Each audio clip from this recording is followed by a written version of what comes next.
नमस्कार साथियों, इस पॉडकास्ट में हम चर्चा करेंगे संविधान की प्रस्तावना, भारतीय संघ की प्रकृति और नागरिकता से जुड़े प्रावधानों पर। अपने ईयरफोन लगाइए और शांति से सुनिए इस वार्ता को।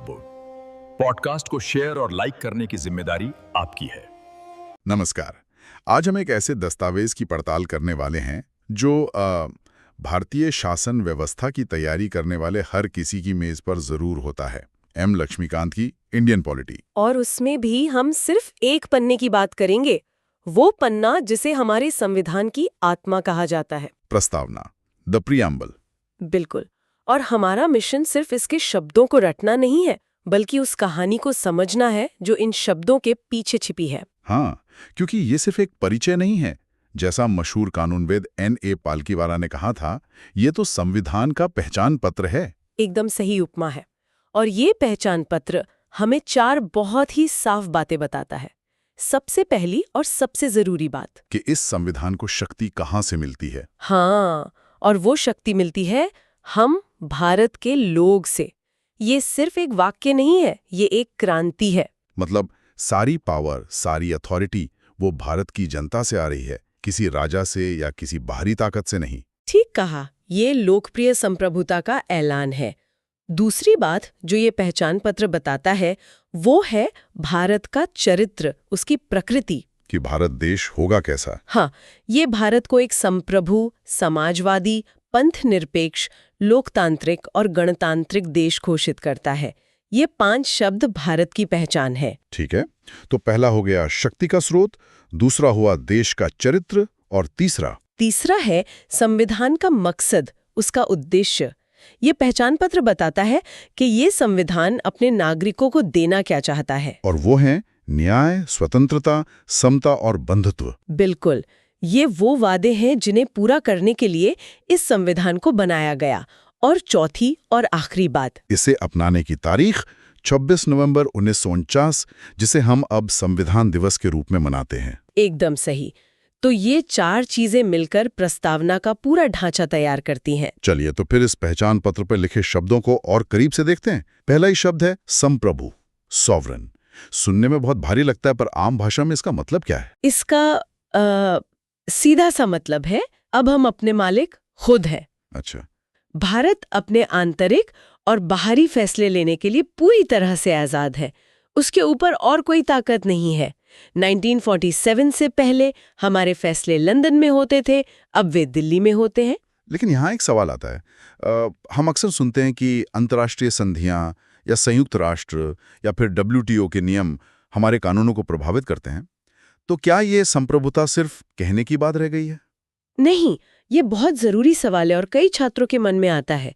देखिए, संयुक्त राष्ट्र या राष्ट्रमंडल जैसे संगठनों की सदस्यता एक स्वैच्छिक कदम है। मतलब हमारी मर्जी से? हाँ, हमने अपनी मर्जी से इसे अपनाया है और हम जब चाहें इसे छोड़ सकते हैं। ये हमारी संप्रभुता पर कोई कानूनी रोक नहीं लगाता। हाँ, ये सच है कि आज की दुनिया में कोई भी देश अलग थलग होकर काम नहीं कर सकता, पर अंतिम निर्णय लेने का अधिकार हमेशा हमारा ही रहता है। ठीक है, मतलब हम अपने फैसले खुद लेंगे। लेकिन हम कैसे फैसले लेंगे, किस तरह का देश बनाएंगे? यहीं पर वो शब्द आता है जिस पर सबसे ज्यादा बहस होती है, समाजवादी, सोशलिस्ट। सही पकड़ा आपने।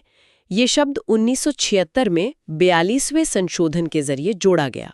तो क्या इसका मतलब है कि समाजवाद का विचार पहले संविधान में था ही नहीं? नहीं, ऐसा बिल्कुल नहीं है। राज्य के नीति निर्देशक सिद्धांतों, मतलब डायरेक्टिव प्रिंसिपल्स में ये भावना पहले से ही मौजूद थी। लेकिन जब हम समाजवाद सुनते हैं तो मन में चीन या सोवियत संघ जैसा मॉडल आता है जहां सब कुछ सरकार का होता है। क्या भारत का समाजवाद भी वैसा ही है? बिल्कुल नहीं। और यही सबसे महत्वपूर्ण अंतर है। भारत का समाजवाद लोकतांत्रिक समाजवाद है, साम्यवादी समाजवाद नहीं। मतलब हमारा मॉडल एक मिश्रित अर्थव्यवस्था का है जहां सरकारी और निजी क्षेत्र दोनों मिलकर काम करते हैं। सुप्रीम कोर्ट ने भी कहा है कि इसका लक्ष्य गरीबी, बीमारी और अवसर की असमानता को खत्म करना है। तो ये मार्क्सवाद और गांधीवाद का एक मिश्रण है। हाँ, कह सकते हैं, जिसमें झुकाव गांधीवादी समाजवाद की तरफ ज्यादा है। लेकिन यहाँ एक और परत है। 1991 में जो नई आर्थिक नीति आई, उदारीकरण, निजीकरण और वैश्वीकरण वाली। हाँ, उसने समाजवादी चरित्र पर गहरा असर डाला। वही मैं पूछने वाला था। आज जब हम निजीकरण की बात करते हैं तो क्या प्रस्तावना का ये शब्द सिर्फ एक आदर्श बनकर नहीं रह गया है? देखिए, ये एक सतत बहस का विषय है। नई आर्थिक नीति ने राज्य की भूमिका को बदला है, लेकिन समाजवादी शब्द आज भी एक दिशा निर्देशक की तरह है, एक नैतिक कंपास की तरह, जो याद दिलाता है कि विकास का अंतिम लक्ष्य क्या होना चाहिए। समाजवादी के साथ ही एक और शब्द जोड़ा गया, पंथ निरपेक्ष, सेक्युलर। इसके क्या मायने हैं? पंथ निरपेक्ष का मतलब है कि राज्य का अपना कोई धर्म नहीं होगा। राज्य सभी धर्मों का समान रूप से सम्मान करेगा और किसी के साथ भेदभाव नहीं करेगा। पर भारत की पंथ निरपेक्षता पश्चिमी देशों से अलग है ना? पश्चिम में तो सरकार और धर्म के बीच एक दीवार होती है। बहुत बढ़िया सवाल। पश्चिम में पंथ निरपेक्षता की एक नकारात्मक अवधारणा है, मतलब राज्य और धर्म एकदम अलग। लेकिन भारत में ये सकारात्मक है। सकारात्मक मतलब? इसका मतलब है कि राज्य धर्म से अलग तो है, पर तटस्थ नहीं। राज्य सभी धर्मों को बराबर सम्मान और समर्थन दे सकता है। यहाँ एक सख्त दीवार नहीं है। ये बहुत ही स्पष्ट व्याख्या है। अब आते हैं लोकतांत्रिक शब्द पर। हम सब जानते हैं कि भारत एक लोकतंत्र है, हम वोट देते हैं। लेकिन क्या प्रस्तावना में इसका मतलब सिर्फ वोट देने तक ही है? बिल्कुल नहीं। प्रस्तावना में लोकतांत्रिक शब्द का प्रयोग बहुत व्यापक अर्थ में है। ये सिर्फ राजनीतिक लोकतंत्र की बात नहीं करता, ये सामाजिक और आर्थिक लोकतंत्र की भी बात करता है। अच्छा। इस पर डॉक्टर अंबेडकर ने संविधान सभा में एक बहुत ही यादगार बात कही थी। उन्होंने कहा था, सामाजिक लोकतंत्र के बिना राजनीतिक लोकतंत्र टिक नहीं सकता। उन्होंने स्वतंत्रता, समता और बंधुत्व को एक त्रिमूर्ति बताया, जिन्हें एक दूसरे से अलग नहीं किया जा सकता। और इसी से जुड़ा अगला शब्द है गणराज्य, रिपब्लिक। लोकतंत्र और गणराज्य में क्या फर्क है? देखिए, ब्रिटेन भी एक लोकतंत्र है, लेकिन वहां देश की प्रमुख रानी है जो खानदानी तौर पर पद पाती हैं। हाँ। गणराज्य में देश का प्रमुख यानी हमारे राष्ट्रपति वंशानुगत नहीं होते, उन्हें एक निश्चित समय के लिए चुना जाता है। इसका गहरा मतलब ये है कि देश में सर्वोच्च शक्ति किसी एक खानदान में नहीं, बल्कि जनता में है। अब उन महान वादों पर आते हैं जो संविधान हमसे करता है। न्याय, स्वतंत्रता, समता और बंधुत्व। न्याय से शुरू करते हैं। प्रस्तावना 3 तरह के न्याय की बात करती है, सामाजिक, आर्थिक और राजनीतिक। और कहते हैं कि न्याय का यह आदर्श हमने 1917 की रूसी क्रांति से लिया था। बिल्कुल, ये दिखाता है कि हमारे संविधान निर्माता कितने खुले विचारों के थे। ठीक वैसे ही जैसे स्वतंत्रता, समता और बंधुत्व के आदर्श हमने फ्रांसीसी क्रांति से लिए। स्वतंत्रता, लिबर्टी, इसका मतलब क्या कुछ भी करने की आजादी है? नहीं, ये आजादी असीमित नहीं है, ये क्वालिफाइड है। मतलब इस पर वाजिब प्रतिबंध लगाए जा सकते हैं। आपकी आजादी वहां खत्म हो जाती है जहां से किसी और के अधिकारों का हनन शुरू होता है। और समता, इक्वालिटी। समता भी 3 स्तरों पर है। नागरिक बराबरी, मतलब कानून के सामने सब एक हैं। राजनीतिक बराबरी, मतलब हर वोट की कीमत बराबर है। और आर्थिक बराबरी, मतलब सबको आजीविका के समान अवसर मिले। और इन सबको जोड़ने वाला धागा है बंधुत्व, फ्रेटर्निटी, भाईचारा। बिल्कुल, बंधुत्व के बिना न तो समानता टिक सकती है, न स्वतंत्रता। संविधान इसे एकल नागरिकता के जरिए बढ़ावा देता है। हम सब पहले भारतीय हैं। तो इन सभी शब्दों को समझने के बाद अब हम उस सवाल पर वापस आते हैं जो लगभग हर परीक्षा में पूछा जाता है। क्या प्रस्तावना संविधान का हिस्सा है? इस पर तो सुप्रीम कोर्ट में काफी घमासान हुआ है। हाँ, ये प्रस्तावना की कहानी का सबसे नाटकीय मोड़ है।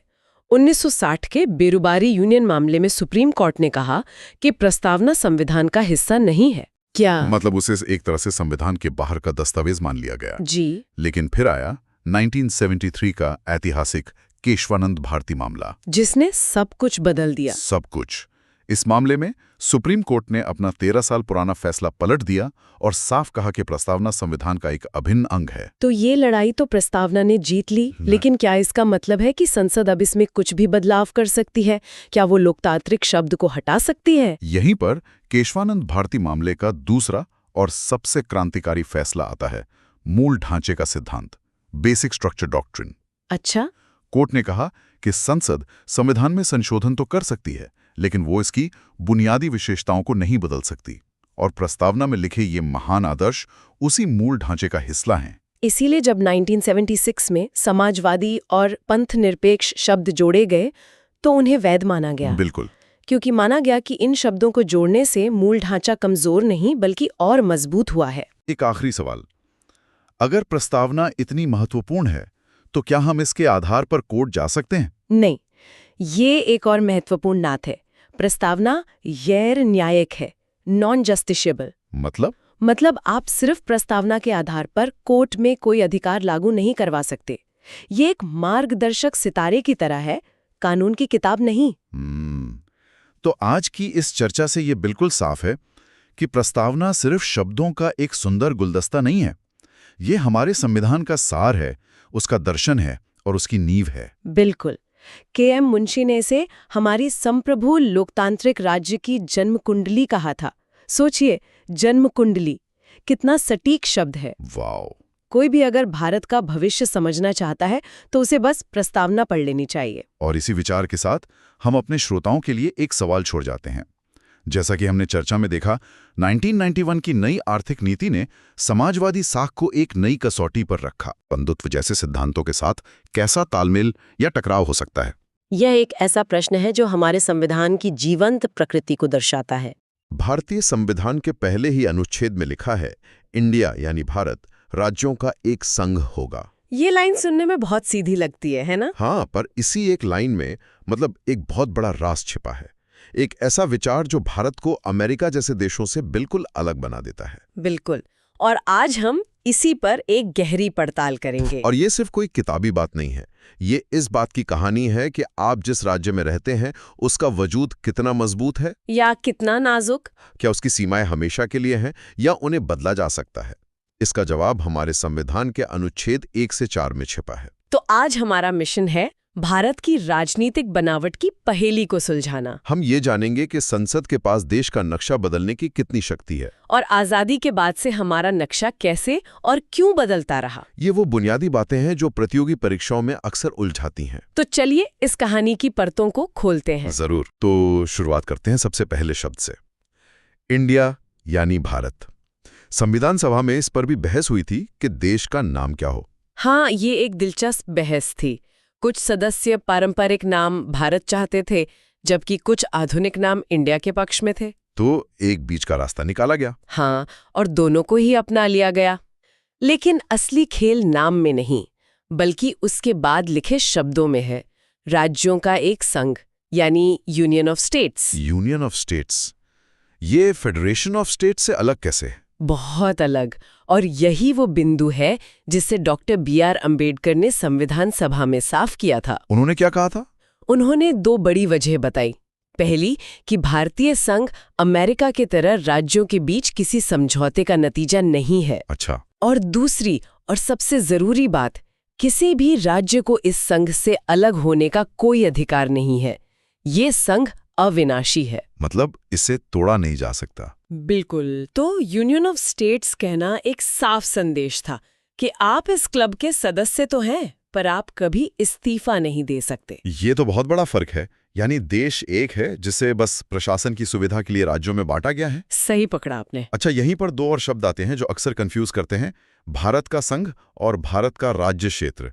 क्या ये एक ही हैं? नहीं, और ये अंतर समझना बहुत जरूरी है, खासकर परीक्षा के नजरिए से। तो क्या अंतर है?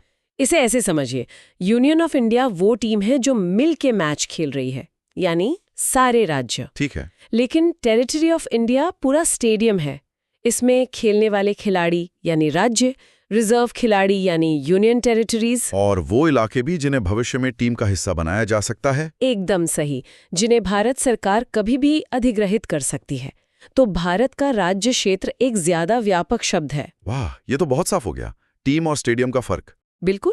राज्यों के साथ शक्तियों का बंटवारा है, पर केंद्र शासित प्रदेशों पर तो सीधा केंद्र का शासन होता है। ठीक है, तो अब उस सवाल पर आते हैं कि इस स्टेडियम के अंदर खेल के मैदान की लाइनें कौन बदल सकता है? यहीं पर संसद की शक्तियों की बात आती है ना? जी हाँ, और यहीं पर भारतीय संविधान का सबसे अनोखा पहलू सामने आता है। वो क्या है? अनुच्छेद 2 और 3। अनुच्छेद 2 तो संसद को शक्ति देता है कि वो बाहरी क्षेत्रों को भारत में शामिल कर नए राज्य बना सकती है। मतलब बाहर से किसी को टीम में शामिल करने की बात। हाँ, लेकिन असली शक्ति तो अनुच्छेद 3 में है, जो टीम के अंदर ही फेरबदल करने की इजाजत देता है। अच्छा, मतलब देश के मौजूदा राज्यों के साथ? जी, अनुच्छेद 3 संसद को लगभग असीमित शक्ति देता है। जैसे कि वो किसी भी राज्य का एक हिस्सा काटकर या 2 राज्यों को मिलाकर एक नया राज्य बना सकती है, किसी राज्य का क्षेत्रफल बढ़ा सकती है, घटा सकती है। 1 मिनट, किसी राज्य का क्षेत्रफल घटा भी सकती है? हाँ, घटा भी सकती है, उसकी सीमाएं बदल सकती हैं और यहाँ तक कि उसका नाम भी बदल सकती है। ये तो बहुत बड़ी शक्ति है। मतलब संसद चाहे तो कल उत्तर प्रदेश के 4 हिस्से कर सकती है। इसके लिए कोई प्रक्रिया होगी? प्रक्रिया है, लेकिन उसमें एक बहुत बड़ा पेंच है। क्या पेंच है? ऐसा कोई भी बिल लाने से पहले राष्ट्रपति की मंजूरी चाहिए और राष्ट्रपति उस बिल को संबंधित राज्य की विधानसभा के पास उनकी राय जानने के लिए भेजते हैं। तो फिर राज्य की राय का वजन तो होगा? कानूनी तौर पर बिल्कुल नहीं। यही तो पेंच है। मतलब राज्य विधानसभा को एक तय समय में अपनी राय देनी होती है, लेकिन संसद या राष्ट्रपति उस राय को मानने के लिए बाध्य नहीं है। क्या कह रही हैं? मतलब राज्य ना भी कहे तब भी बिल पास हो सकता है? हो सकता है और हुआ भी है। ये तो कमाल है। शायद इसीलिए भारत को विनाशी राज्यों का अविनाशी संघ कहा जाता है। बिल्कुल, अनइंडिस्ट्रक्टिबल यूनियन ऑफ डिस्ट्रक्टिबल स्टेट्स। संघ को कोई नहीं तोड़ सकता, पर संघ जब चाहे किसी भी राज्य को तोड़ मरोड़ सकता है। इसकी तुलना अगर अमेरिका से करें तो? वहां स्थिति बिल्कुल अलग है। अमेरिका को अविनाशी राज्यों का अविनाशी संघ कहा जाता है। मतलब वहां की संघीय सरकार राज्यों की सहमति के बिना उनकी सीमाओं को नहीं बदल सकती। वहां राज्य भी अविनाशी है और संघ भी। तो संसद देश के अंदर तो नक्शा बदल सकती है, पर क्या वो भारत का कोई हिस्सा किसी दूसरे देश को सौंप सकती है? ये बहुत अहम सवाल है और ये 1960 में बेरूबारी संघ मामले में सुप्रीम कोर्ट के सामने आया था। तो कोर्ट ने क्या कहा? कोर्ट ने एक बहुत जरूरी लाइन खींची।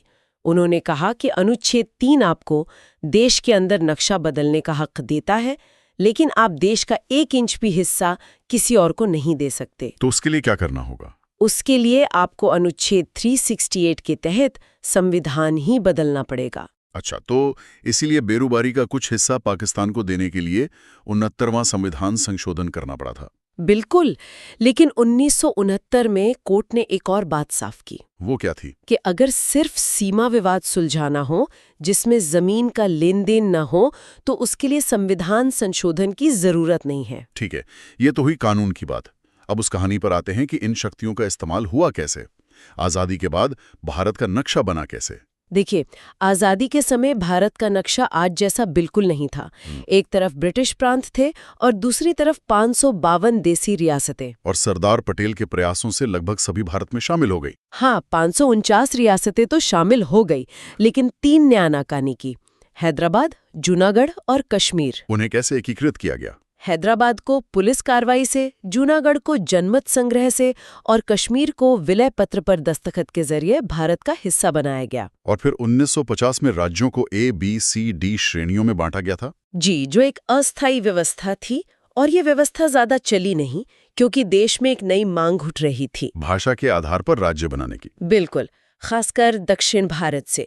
इसके लिए 1948 में SK धर आयोग बनाया गया, लेकिन उसने भाषा की बजाय प्रशासनिक सुविधा को तरजीह दी। इससे तो असंतोष और बढ़ गया होगा। बहुत ज्यादा। फिर कांग्रेस ने JVP समिति बनाई। जवाहरलाल नेहरू, वल्लभ भाई पटेल, पट्टाभी, सीतारमैया। और इस बड़ी समिति ने भी भाषा के आधार को खारिज कर दिया। हाँ, उस समय डर था कि भाषा जोड़ने के बजाय देश को तोड़ने का एक और जरिया न बन जाए। लेकिन फिर एक ऐसी घटना हुई जिसने सब कुछ बदल दिया। पोटी श्रीरामुलु का बलिदान। हाँ, तेलुगु भाषियों के लिए अलग आंध्र राज्य की मांग को लेकर पोटी श्रीरामुलु ने 56 दिन की भूख हड़ताल की और उनकी मृत्यु हो गई। और इस घटना के बाद पूरे आंध्र क्षेत्र में हिंसक प्रदर्शन हुए। हाँ, और इस जबरदस्त दबाव के आगे सरकार को झुकना पड़ा। अक्टूबर 1953 में भाषा के आधार पर भारत का पहला राज्य आंध्र राज्य बना। इसके बनते ही मानो एक पैंडोरास बॉक्स खुल गया। बिल्कुल। अब हर तरफ से भाषाई राज्यों की मांग उठने लगी। इसी के बाद दिसंबर 1953 में फजल अली आयोग का गठन हुआ, जिसने भारत के नक्शे को एक नई शक्ल दी। सही कहा। फजल अली आयोग ने 1955 में अपनी रिपोर्ट दी। उन्होंने भाषा को पुनर्गठन का एक मुख्य आधार तो माना, लेकिन एक भाषा एक राज्य के कट्टर सिद्धांत को खारिज कर दिया। उनका मानना था कि देश की एकता सबसे ऊपर है। जी, उनकी सिफारिशों पर राज्य पुनर्गठन अधिनियम 1956 पास हुआ और 1 नवंबर 1956 को 14 राज्य और 6 केंद्र शासित प्रदेश बनाए गए। ये आजाद भारत के नक्शे का पहला बड़ा रिडिजाइन था। 1956 ने मंच तो तैयार कर दिया, लेकिन कहानी यहीं खत्म नहीं हुई। बिल्कुल नहीं। भारत का नक्शा एक कैनवास की तरह है जिस पर लगातार नई तस्वीरें बनती रहीं। तो 1956 के बाद क्या हुआ? 1960 में बॉम्बे राज्य को मराठी बोलने वालों के लिए महाराष्ट्र और गुजराती बोलने वालों के लिए गुजरात में बांटा गया। ये तो भाषा के आधार पर हुआ। फिर पूर्वोत्तर का दौर आया, जहां मुद्दा सिर्फ भाषा नहीं बल्कि अलग सांस्कृतिक पहचान का था। एकदम सही। 1963 में नागा आंदोलन के बाद असम से अलग होकर नागालैंड बना। फिर 1972 में मणिपुर, त्रिपुरा और मेघालय को पूर्ण राज्य का दर्जा मिला। और 1966 में पंजाब का पुनर्गठन हुआ। हाँ, जिससे पंजाब, हरियाणा और हिमाचल प्रदेश का मौजूदा स्वरूप सामने आया और चंडीगढ़ एक केंद्र शासित प्रदेश बना। इस पूरी कहानी में सिक्किम का किस्सा तो सबसे अनोखा लगता है। बहुत अनोखा। सिक्किम पहले भारत का एक संरक्षित राज्य था।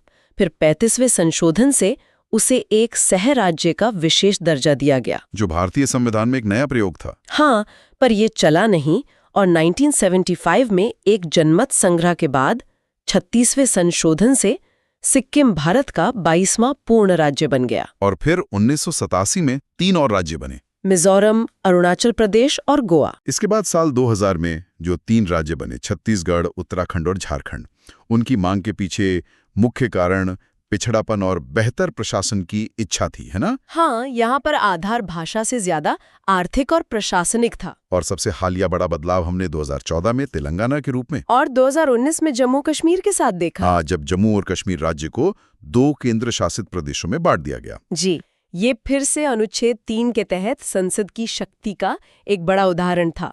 और साथ ही समय समय पर राज्यों के नाम बदलना, जैसे मद्रास का तमिलनाडु या उड़ीसा का उड़ीसा बनना, भी इसी शक्ति का प्रदर्शन है। तो आज की इस पड़ताल से ये बिल्कुल साफ है कि हमारे संविधान निर्माताओं ने कितना सोच समझकर एक ऐसा संघ बनाया जिसकी बाहरी दीवारें तो पत्थर की तरह मजबूत हैं, अविनाशी हैं, लेकिन अंदर की दीवारें जरूरत के हिसाब से बदली जा सकती हैं। और ये लचीलापन ही भारतीय संघवाद की सबसे बड़ी ताकत है।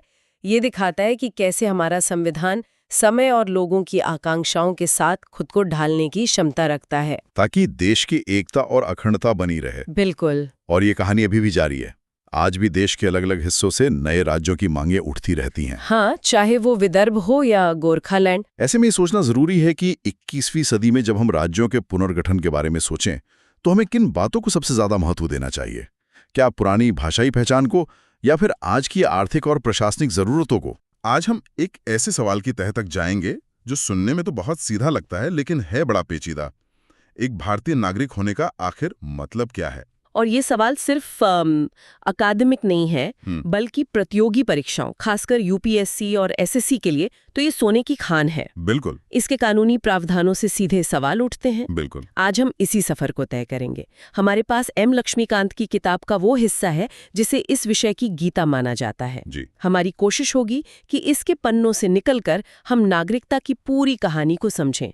नागरिकता कैसे मिलती है, कैसे छीनी जा सकती है, और वो कौन से हक हैं जो सिर्फ और सिर्फ भारतीयों के लिए हैं। चलिए शुरू करते हैं। तो सबसे पहले एकदम बेसिक बात, किसी भी देश में मोटे तौर पर 2 तरह के लोग होते हैं।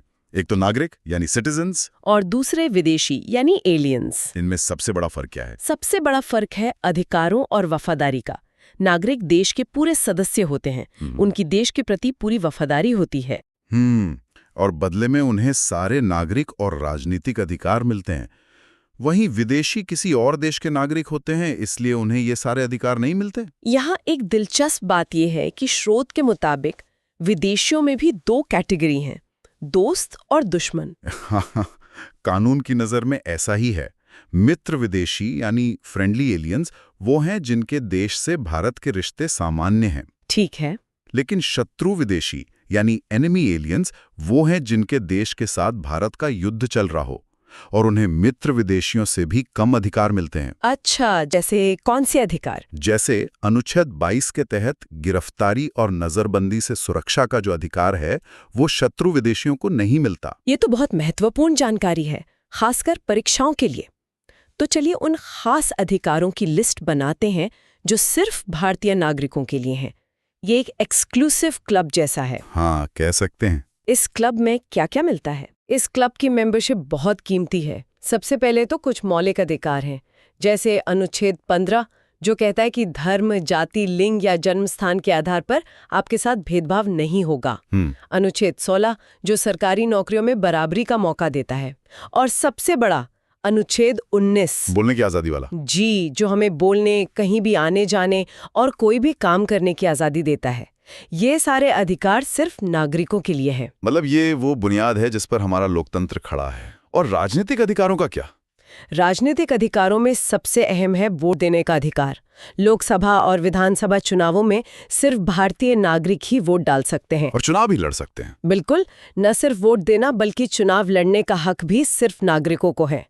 साथ ही देश के जो सबसे बड़े पद हैं, सोचिए राष्ट्रपति, उपराष्ट्रपति, सुप्रीम कोर्ट या हाई कोर्ट के जज, राज्यों के गवर्नर, ये सारे पद, इन पर बैठने का हक भी सिर्फ भारतीय नागरिकों को ही मिलता है। जन्म से नागरिक हो या बाद में बना हो, जिसे हम नेचुरलाइज्ड सिटीजन कहते हैं। लेकिन अमेरिका में नियम बहुत सख्त है। क्या नियम है वहाँ?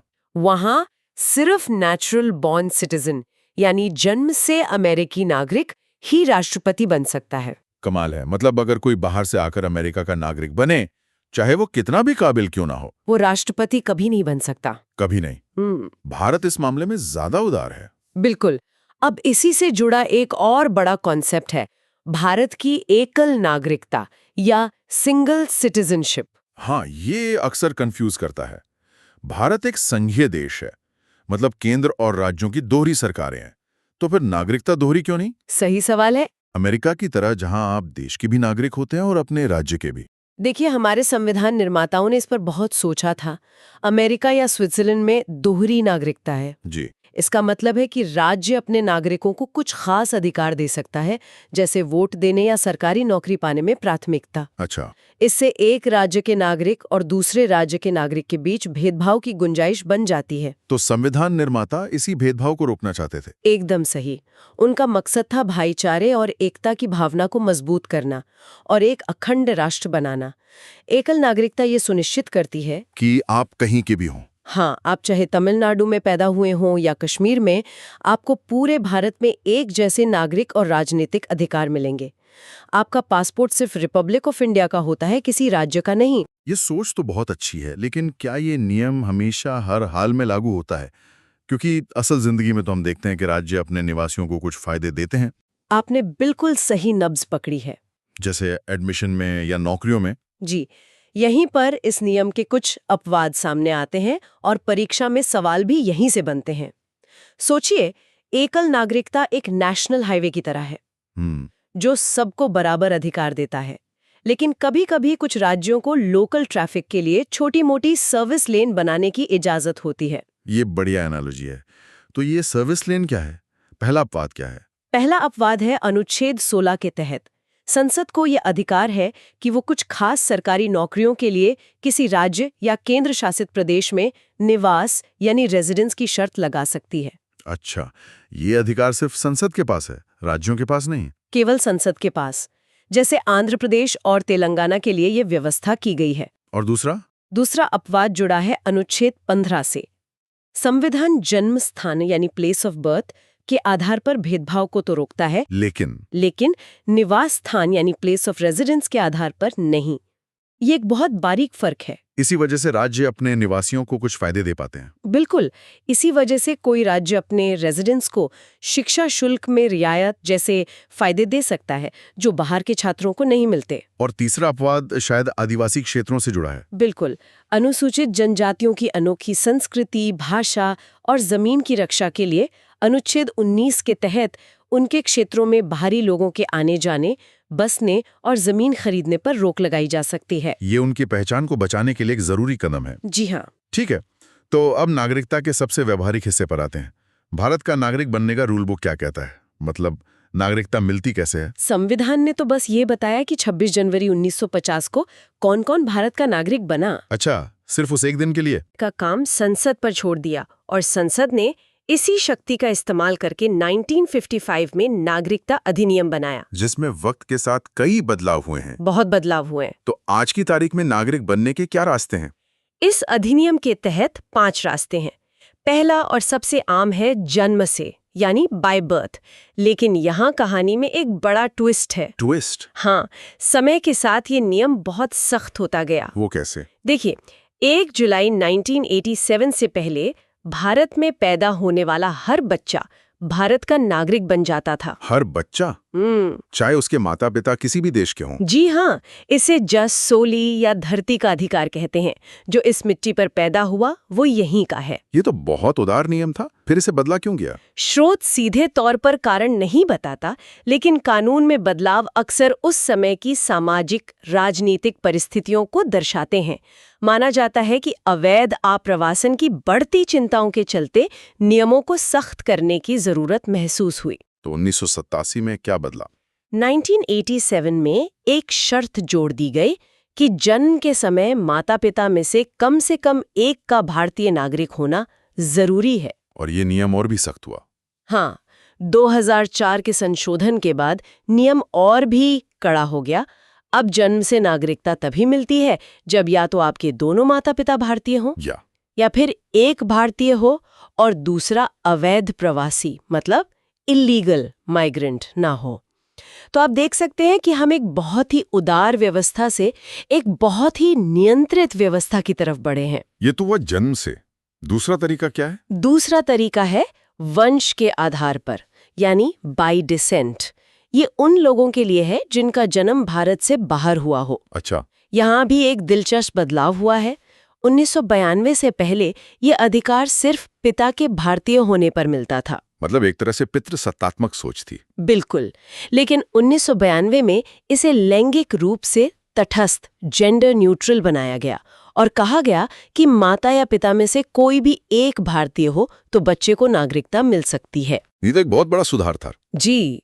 और 2004 के बाद एक शर्त और जोड़ दी गई कि ऐसे जन्म का 1 साल के अंदर भारतीय दूतावास में रजिस्ट्रेशन कराना जरूरी है। और बाकी 3 तरीके कौन से हैं? जल्दी से बता दीजिए। तीसरा है पंजीकरण द्वारा, यानी बाय रजिस्ट्रेशन। ये मुख्य रूप से भारतीय मूल के लोगों के लिए है। इसके लिए आमतौर पर आवेदन करने से 7 साल पहले तक भारत में रहना जरूरी है। चौथा है देशीयकरण द्वारा, यानी बाय नेचुरलाइजेशन। ये किसी भी विदेशी के लिए? हाँ, ये किसी भी विदेशी के लिए है जो कुछ शर्तें पूरी करे, जैसे एक तय समय तक भारत में रहना, संविधान की 8वीं अनुसूची की किसी एक भाषा का ज्ञान होना और अच्छा चरित्र होना। और आखिरी तरीका? 5वां और सबसे अनोखा तरीका है किसी नए इलाके के भारत में शामिल होने पर। इसका कोई उदाहरण है? जी, जैसे 1962 में जब पांडिचेरी भारत का हिस्सा बना तो वहां के निवासियों को एक सरकारी आदेश के जरिए भारतीय नागरिक बना दिया गया। उन्हें एक एक करके अप्लाई करने की जरूरत नहीं पड़ी। तो ये थे नागरिक बनने के 5 रास्ते। अब सिक्के का दूसरा पहलू देखते हैं, नागरिकता खत्म कैसे होती है। मेरे ख्याल से परीक्षा की तैयारी करने वालों के लिए इसे याद रखने का एक आसान तरीका हो सकता है। आप छोड़ दें यानी क्विट। अच्छा। आपसे छीन ली जाए यानी किक्ड आउट, या अपने आप खत्म हो जाए यानी आउट। ये बहुत अच्छा तरीका है इसे याद रखने का। कानून भी यही 3 तरीका बताता है।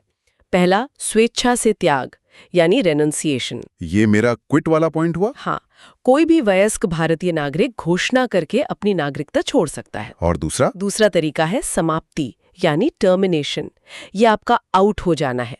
ये अपने आप होता है। कैसे? जैसे ही कोई भारतीय नागरिक जानबूझकर किसी दूसरे देश की नागरिकता लेता है, उसकी भारतीय नागरिकता उसी पल अपने आप खत्म हो जाती है, क्योंकि हमारा संविधान दोहरी नागरिकता की इजाजत नहीं देता। और तीसरा जो सबसे गंभीर लगता है, वंचित किया जाना यानी डिप्राइवेशन। ये आपका किक्ड आउट वाला पॉइंट है। हाँ, ये सरकार द्वारा की जाने वाली एक दंडात्मक कार्रवाई है। केंद्र सरकार कुछ खास मामलों में किसी की नागरिकता छीन सकती है। जैसे अगर किसी ने धोखाधड़ी से नागरिकता हासिल की हो, संविधान का अनादर किया हो, या युद्ध के समय दुश्मन देश के साथ गैर कानूनी तरीके से कोई संबंध रखा हो। चलिए अब एक और कैटेगरी पर आते हैं जिस पर हमेशा बहस होती है, OCI यानी ओवरसीज सिटीजन ऑफ इंडिया। जी। सबसे बड़ा सवाल, क्या ये एक तरह की दोहरी नागरिकता है? ये सवाल सबसे ज्यादा पूछा जाता है और इसका सीधा जवाब है बिल्कुल नहीं। बिल्कुल नहीं। भारतीय संविधान का अनुच्छेद 9 साफ कहता है कि दोहरी नागरिकता नहीं हो सकती। OCI कोई नागरिकता नहीं है, बल्कि ये भारतीय मूल के विदेशी नागरिकों के लिए एक खास स्टेटस है। एक तरह का कार्ड। हाँ, एक तरह का कार्ड है जो उन्हें भारत से जोड़े रखता है। तो इसे ऐसे समझ सकते हैं कि एक नागरिक परिवार का सदस्य है, जबकि OCI कार्ड धारक एक करीबी दोस्त है जिसके पास घर की चाबी है। ये एकदम परफेक्ट एनालॉजी है। वो आ जा सकता है, घर में रह सकता है, लेकिन परिवार के बड़े फैसलों में उसका वोट नहीं होता। बिल्कुल सही। OCI कार्ड धारकों को भारत आने के लिए जिंदगी भर का वीजा मिलता है। उन्हें भारत में कितनी भी देर रुकने के लिए पुलिस में रजिस्ट्रेशन नहीं कराना पड़ता। और उन्हें आर्थिक और शैक्षिक मामलों में NRI के बराबर कुछ अधिकार मिलते हैं। और वो क्या-क्या नहीं कर सकते, जो परिवार के सदस्य वाले अधिकार हैं? यही सबसे जरूरी है। वे भारत में वोट नहीं दे सकते, चुनाव नहीं लड़ सकते, संवैधानिक पद, राष्ट्रपति या जज जैसे संवैधानिक पद नहीं ले सकते, कोई सरकारी नौकरी नहीं कर सकते, और सबसे अहम, वे भारत में खेती की जमीन नहीं खरीद सकते। तो ये नागरिकता से बहुत अलग है। स्रोत में कुछ हालिया संशोधनों का भी जिक्र है, जैसे असम समझौता और 2019 का नागरिकता संशोधन अधिनियम। जी, संक्षेप में 1985 का संशोधन असम समझौते को लागू करने के लिए किया गया था, जिसमें बांग्लादेश से आए प्रवासियों की नागरिकता के लिए एक अलग कट ऑफ तारीख तय की गई थी। स्थान से आए 6 समुदायों हिंदू, सिख, बौद्ध, जैन, पारसी और ईसाई के उन लोगों से संबंधित है जो 31 दिसंबर 2014 तक भारत आ गए थे। तो उनके लिए क्या प्रावधान है? कानून उन्हें अवैध प्रवासी नहीं मानता और देशीयकरण के जरिए नागरिकता देने का रास्ता आसान करता है। उनके लिए भारत में रहने की जरूरी अवधि को 11 साल से घटाकर 5 साल कर दिया गया है। क्या ये नियम पूरे देश में एक जैसा लागू होता है? नहीं, और ये एक महत्वपूर्ण बिंदु है। स्रोत साफ करता है कि ये प्रावधान संविधान की 6ठी अनुसूची में शामिल आदिवासी क्षेत्रों और इनर लाइन परमिट वाले इलाकों में लागू नहीं होते हैं। तो आज की इस पूरी बातचीत से कुछ बातें एकदम साफ हो गई। पहली, नागरिक और विदेशी के बीच अधिकारों का जमीन आसमान का फर्क। जी। दूसरी, भारत की एकल नागरिकता की अनोखी व्यवस्था और उसके कुछ जरूरी अपवाद। तीसरी, नागरिकता पाने के 5 और खोने के 3 तरीके। और आखिर में OCI की स्थिति, जो दोहरी नागरिकता का भ्रम तो पैदा करती है पर है नहीं। बिल्कुल। और अंत में एक सवाल जो ये स्रोत हमारे लिए छोड़ जाता है। क्या? एकल नागरिकता का मकसद एक मजबूत एकीकृत राष्ट्र बनाना था। लेकिन इसके बावजूद हम देश में सांप्रदायिक तनाव, जातीय संघर्ष और भाषाई विवाद देखते हैं। सही बात है। ये हमें सोचने पर मजबूर करता है कि क्या नागरिकता जैसा एक कानूनी ढांचा जमीनी हकीकत में राष्ट्रीय एकता की गारंटी दे सकता है, या असली काम कानून की किताबों के बाहर समाज और राजनीति के मैदान में करने की जरूरत है।